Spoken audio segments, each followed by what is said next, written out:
ಇವತ್ತು ಪಂಚ ಕಜ್ಜಾಯನ ಹೇಗೆ ಮಾಡೋದು ಅಂತ ನೋಡೋಣ. ಪಂಚ ಅಂದರೆ 5, ಕಜ್ಜಾಯ ಒಂದು ಸಿಹಿ ಪದಾರ್ಥ. ಸೊ 5 ಸಾಮಗ್ರಿಗಳನ್ನು ಹಾಕಿ ಮಾಡುವಂಥ ಈ ಸಿಹಿಗೆ ಪಂಚ ಕಜ್ಜಾಯ ಅಂತ ಕರಿತೀವಿ. ಇದನ್ನು ನಾನು ಇವತ್ತು ಕಡಲೆಬೇಳೆ ಹಾಕಿ ಮಾಡ್ತಾ ಇದ್ದೀನಿ.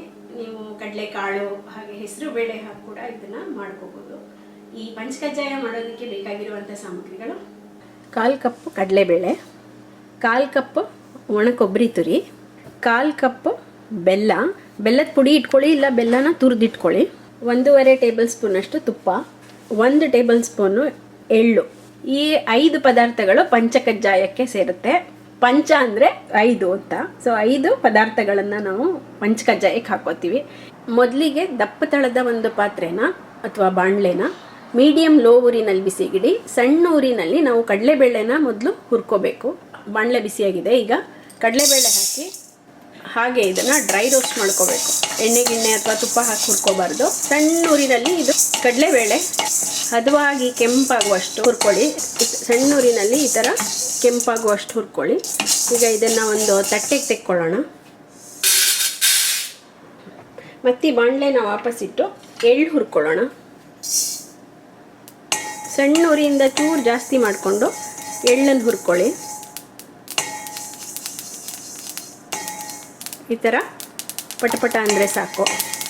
ಇದನ್ನು ಬೇಳೆ ಜೊತೆಗೆ ಬೇಡ, ಬೇರೆ ಒಂದು ಪಾತ್ರೆಗೆ ತೆಕ್ಕೊಳ್ಳೋಣ. ಬಾಣಲೆನ ವಾಪಸ್ಸಿಟ್ಟು ಕೊಬ್ಬರಿನ ಸ್ವಲ್ಪ ಬೆಚ್ಚಿಗೆ ಮಾಡ್ಕೋಬೇಕು. ಇದನ್ನು ಕೆಂಪಾಗುವಷ್ಟು ಹುರ್ಕೊಳ್ಳೋದು ಬೇಡ, ಸ್ವಲ್ಪ ಬೆಚ್ಚಿಗೆ ಮಾಡ್ಕೊಳ್ಳೋಣ. ಬೆಚ್ಚಿಗಾದ್ಮೇಲೆ ಉರಿನ ಆಫ್ ಮಾಡಿಬಿಟ್ಟು ಹಾಗೆ ಸ್ವಲ್ಪ ಹುರಿದು ಕೊಬ್ಬರಿ ಹುರಿದಿದ್ದನ್ನು ಬೆಚ್ಚಗಾಗಿದ್ದನ್ನು ತೆಗೆದು ಈ ಎಳ್ಳು ಹಾಕ್ಕೊಂಡಿದ್ದೀವಲ್ಲ ಆ ಪಾತ್ರೆಗೆ ಹಾಕ್ಕೊಳ್ಳಿ. ನೀವೆಲ್ಲ ಒಟ್ಟಿಗೆ ಹಾಕ್ತೀವಿ. ಬೇಳೆನ ಮಾತ್ರ ನಾವು ಪುಡಿ ಮಾಡ್ಕೋಬೇಕಲ್ಲ, ಅದಕ್ಕೆ ಬೇಳೆ ಜೊತೆಗೆ ಬೇಡ. ಈಗ ಬೇಳೆ ತಣ್ಣಗಾಗಿದೆ, ಮಿಕ್ಸರ್ಗೆ ಹಾಕಿ ನುಣ್ಣಕ್ಕೆ ಪುಡಿ ಮಾಡ್ಕೊಳ್ಳೋಣ. ಈಗ ಈ ಥರ ನುಣ್ಣಗೆ ಪುಡಿ ಮಾಡ್ಕೊಂಡಿದ್ದೀನಿ. ಇದನ್ನು ಒಂದು ತಟ್ಟೆಗೆ ತೆಕ್ಕೊಳ್ಳೋಣ. ಜರಡಿಯಾಡಿ ನುಣ್ಣಗೆ ಪುಡಿ ಏನು ಬೇಡ, ಇಷ್ಟ ಆಗಿದ್ರೆ ಸಾಕು. ಲೋ ಊರಿನಲ್ಲಿ ಮತ್ತೆ ಬಾಣಲೆನಿಟ್ಟು ಅದಕ್ಕೆ ತುಪ್ಪ ಹಾಕ್ಕೊಳ್ಳಿ. ತುಪ್ಪ ಕರಗತ್ತು, ಬೆಲ್ಲ ಹಾಕ್ಕೊಳ್ಳೋಣ. ಬೆಲ್ಲ ತುಪ್ಪದಲ್ಲಿ ಕರಗಿ ಒಂದಾಗಬೇಕಿದು. ತುಪ್ಪ ನೋಡಿ, ತುಪ್ಪ ಮತ್ತು ಬೆಲ್ಲ ಒಂದಾಗಿದೆ, ಪೂರ್ತಿ ಕರಗಿ ಒಂಥರ ನೊರೆ ಥರನೂ ಬರುತ್ತೆ. ಇಷ್ಟೇ ಸಾಕು. ಇದಕ್ಕೆ ತುಂಬ ನೀವು ಗಟ್ಟಿ ಏನು ಪಾಕ ಆಗಬೇಕಾಗಿಲ್ಲ. ಈಗ ಇದಕ್ಕೆ ಕಡಲೆ ಹಿಟ್ಟು ಹಾಕ್ಕೊಳ್ಳೋಣ, ಮಾಡ್ಕೊಂಡಿರೋದು. ಹಾಗೆ ಉಳಿದ ಪದಾರ್ಥಗಳನ್ನು ಹಾಕ್ಕೊಳ್ಳಿ. ಎಳ್ಳು ಮತ್ತು ಇದನ್ನು ಹುರ್ಕೊಂಡಿರ್ತೀವಲ್ಲ ಕೊಬ್ಬರಿ, ಅದನ್ನು ಹುರ್ಕೊಂಡು ಇದನ್ನು ಚೆನ್ನಾಗಿ ಸಣ್ಣ ಊರಿನಲ್ಲೇ ಇದನ್ನು ಚೆನ್ನಾಗಿ ಮಿಕ್ಸ್ ಮಾಡ್ಕೊಳ್ಳಿ.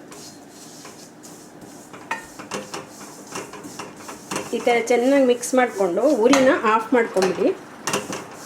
ಹಾಗೆ ಈ ಬಿಸಿಗೆ 1-2 ನಿಮಿಷ ನೀವು ಈ ಥರ ಹುರ್ಕೋಬೇಕು. ಈ ಬಿಸಿಗೆ ಹುರಿದ್ರೆ ಸಾಕು. ಮಿಕ್ಸ್ ಮಾಡಿಬಿಟ್ಟು ಒಂದು 10 ನಿಮಿಷ ಹಾಗೆ ಬಿಟ್ಟಿರಿ.